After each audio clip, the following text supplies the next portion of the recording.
Great start for Paulo Sousa at Leicester. Any more goals there? We'll be back with Ellie. It's still Manchester United 3, West Ham 0 in the Premier League at Old Trafford, where Darren Fletcher is for us on 6:06 this evening. So, David in Bolton, away you go. Yeah, I just want to talk about players' attitudes. I mean, I'm getting to the point now, it's getting very frustrating. They're overpaid. At the end of the day, they go to court, they get caught with a parking fine, they can't be bothered turning up, they send the lawyers. They're making threats, Adebayor, if he doesn't get picked, he's going to find himself another club. The national side not singing the national anthem, and just the all-round attitude of refusing to play. At the end of the day, next Tuesday, I've got to go to work to pay my mortgage. These footballers are just totally out of touch. They're setting a bad example to the kids, and something needs to be done. There's about 4 or 5 different points in the course of your main point there, David. Robbie.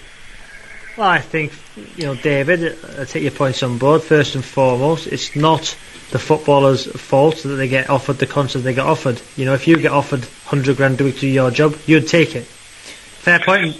It is a fair point. Yes, right, okay, that's my point one. Second point, I agree with the parking fines. I totally agree. I get them, and I can't be bothered writing a cheque out for 30 quid. I leave it go the 64 days and end up paying 60. So I take that on board, the parking ticket one. The third, setting a bad example for kids. Well, why is that? Well, yeah, it's just the attitudes in general. What I'm talking about is when they actually go to court, they do something, they're speeding, they're risking people's lives. You can't, David. You can't say that's football. That's everybody. Everybody speeds, David. Don't tell me you've never done. You've never been caught for speed, or you've never gone 40 miles an hour in a 30 zone. Most people in life have to go to court and defend themselves because we're all normal people that pay our way in life. These guys have got big heads. They think they're well and truly over above. I can give a good example of you if you want me to. Yeah, go on. Well, I live in Wilmslow, and I've seen you go into a shop and buy 7 pairs of trainers now. Whoa, David. Well, that wasn't me, because that's a complete and utter lie. I have never bought 7 pairs of trainers in my life. So see, there again, footballers get bad names because of people like you, David, who make stupid things up. Well, let me talk first. 7 pairs of trainers, that's a lie, David.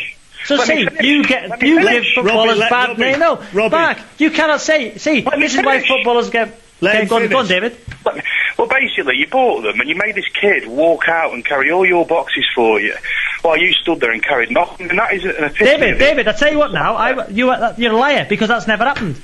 Well, it has, because I was there. I tell you what, David, it's a lie. It's a lie. It's never happened. Well, don't say I've bought 7 pairs of trainers in a shop and made a little boy carry them out, because it's never ever happened. So I'm going to tell you you're a liar, because it's never happened.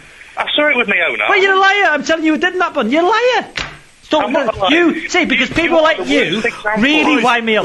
Boys. No, he's a liar. All right, well, hang on. Listen, in all my years of listening to 606 as a kid... 7 pairs of trainers? Is he real? With Danny Baker and then listening to everybody who's doing this, that's one of the funniest points I think I've ever heard.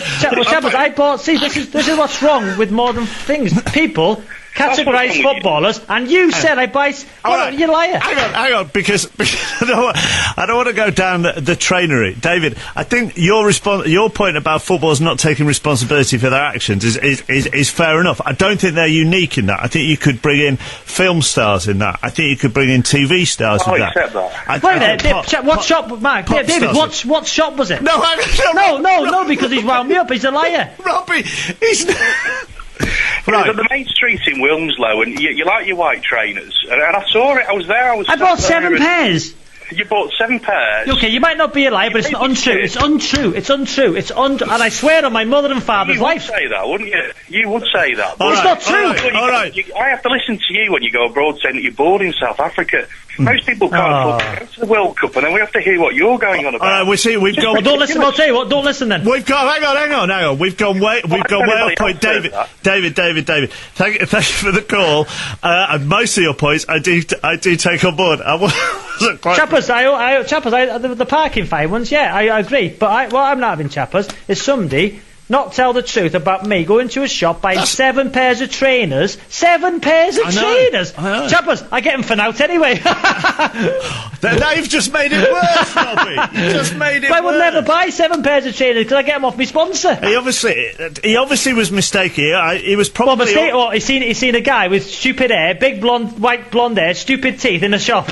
Yeah, I think it was probably Audrey from Coronation Street. Was it Wurzel Gummidge? And he thought it was you. It was Wurzel Gummidge. Now, if you weren't listening earlier, at Old Trafford this evening, Karen Brady sat in the director's box wearing a Robbie Savage is a Pratt t-shirt, and Darren Fletcher's 5 seats along from her wearing a Kieran Dyer for England t-shirt. Well, he's been taken off, Kieran Dyer, and coincidentally, that's when Fabio Capello left Old Trafford. Well, let's not read anything into it.